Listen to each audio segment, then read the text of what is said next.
तर या ठिकाणी आपण क्वेश्चन नंबर 28 सॉल्व करणार आहे. A sample of gas at temperature T is adiabatically expanded. एक गॅसचा सॅम्पल दिलेला आहे आणि जो ॲडिबॅटिकली एक्सपांड करायचा आहे टू डबल इट्स वॉल्यूम. तर आपल्याला त्याचं वॉल्यूम काय करायचं आहे, डबल करायचं आहे. The work done by the gas in this process is. तर या प्रोसेसमध्ये वर्क डन काय असणार आहे ते आपल्याला फाईंड करायचं आहे. ब्रॅकेटमध्ये C P divided by C V दिलेला आहे म्हणजेच गॅमा, तो आहे 3/2 आणि आर दिलेला आहे गॅस कॉन्स्टंट. तर हा क्वेश्चन 2023ला आलेला होता. तर याच्यात 4 ऑप्शनपैकी पहिलं जे ऑप्शन आहे A T R in bracket √2 - 2. B option आहे T divided by R in bracket √2 - 2. C option R divided by T in bracket 2 - √2. D option R T in bracket 2 - √2. चला तर बघूया या 4 ऑप्शनपैकी या क्वेश्चनचं करेक्ट आन्सर काय असेल ते. तर या क्वेश्चनमध्ये एक सॅम्पल ऑफ गॅस दिलेला आहे, टेम्परेचर टी इतकं दिलेलं आहे.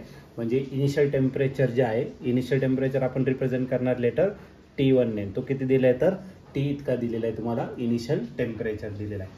त्यानंतर तो ॲडिबॅटिकली आपल्याला एक्सपांड करायचा आहे. एक्सपांड करायचं म्हणजे वॉल्यूम इन्क्रीज करायचं आहे. वॉल्यूम ॲडिबॅटिकली एक्सपांड करायचं आहे कितीपर्यंत, टू डबल इट्स वॉल्यूम. तर आपल्याला त्याचं वॉल्यूम डबल करायचं आहे. म्हणजे जो V2 आहे तो V2 किती असणार तर 2 टाइम्स V1 इतका असेल, डबल करायचं आहे. आणि आपल्याला वर्डन या प्रोसेसमध्ये फाईंड करायचं आहे.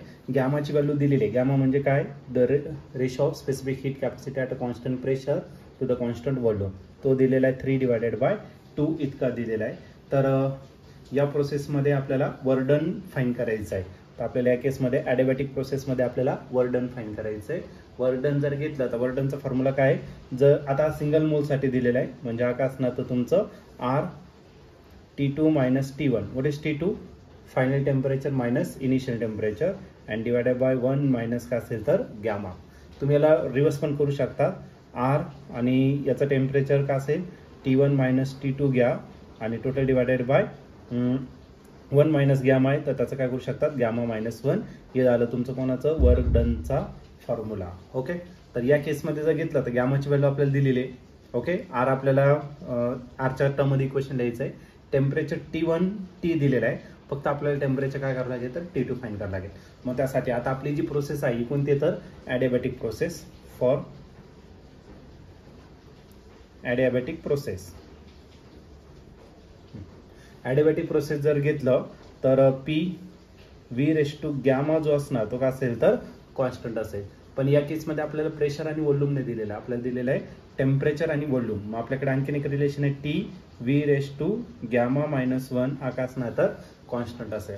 मग हे रिलेशन आपल्याला या ठिकाणी यूज करायचं आहे. मग टेम्परेचर किती झालं पहिल्या याच्यासाठी T1, वॉल्यूम V1 त्याचा रेश टू गॅमा -1. इथं टेम्परेचर T2 घेतलं, वॉल्यूम V2 त्याचा रेश टू गॅमा -1.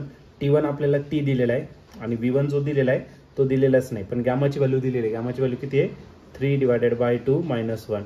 T2 जो दिलेला आहे तर T2 आपल्याला फाईंड करायचा आहे आणि V2 आहे V2 2 टाइम्स V1 आहे आणि त्याचा रेश टू परत गॅमा 3/2 - 1. याला जर क्रॉस मल्टिप्लाय केलं तर 3 - 2 1 1/2 हे त्याचं काय असणार answer. T V1 raise to किती असणार तर 1/2. T2 मी तसंच लिहिणार आणि 2 रेश टू पण किती येणार इंटू 2 रेश टू 1/2 आणि V1 रेश टू पण किती तर 1/2.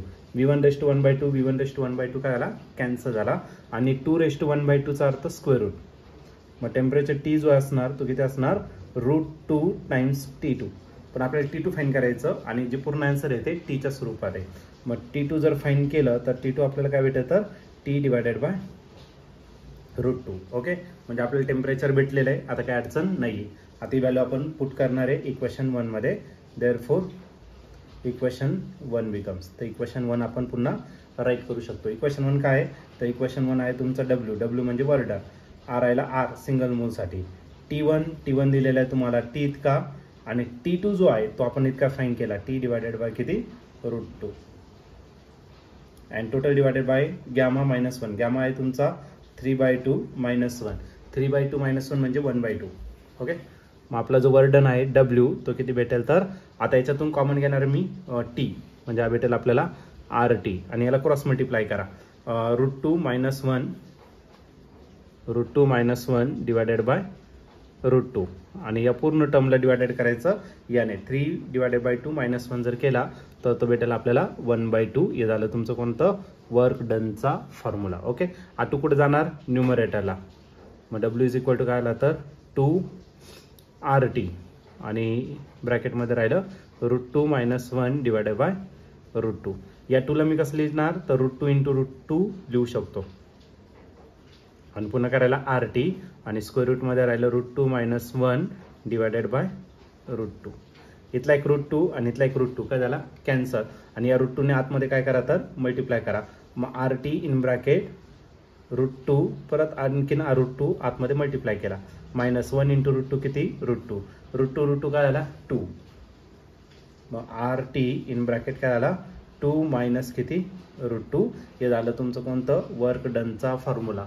आणि या ठिकाणी जर तुम्ही ऑप्शन जर चेक केलं तर ऑप्शन नंबर डी जो आहे तो या ठिकाणी आपला करेक्टली मॅच होतोय. मग या क्वेश्चनचं जे आन्सर असणार ते ऑप्शन डी. ऑप्शन डी म्हणजेच काय वर्क डन W = RT ब्रॅकेटमध्ये 2 - √2. मग या क्वेश्चनचा आन्सर असेल ऑप्शन डी.